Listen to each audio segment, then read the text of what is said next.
আরদুহাস সামাওয়াতি ওয়াল আরদ উইদ্দাত লিল মুত্তাকিন। ও আমার সাহাবারা, ওই জান্নাতের দিকে ছোট, যে জান্নাত আকাশ জমিন বিস্তৃত। তোমরা দেখতে পাচ্ছ এটা বদরের ময়দান না, এটা আল্লাহর জান্নাত। আওয়াজ করে পড়েন আল্লাহু আকবার। বিশ্বনবী বললেন ছোট ওই জান্নাতের দিকে যে জান্নাতের বিস্তৃতি আকাশ জমিন বিস্তৃত। বিশ্বনবীর এই কথা শোনার পরে এক আনসারী সাহাবী সাইয়েদনা উমাইর ইবনুল হুমাম রাদিয়াল্লাহু তাআলা আনহু খেজুর খাচ্ছিলেন।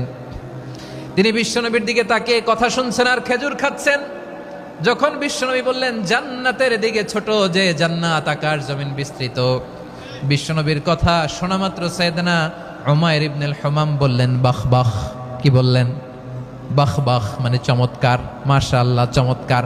আমরা ইদানিং কালে চমৎকার কিছু দেখলে ইংরেজিতে বলে ফেলি না ওয়াও ওয়াও, বাহ বাহ।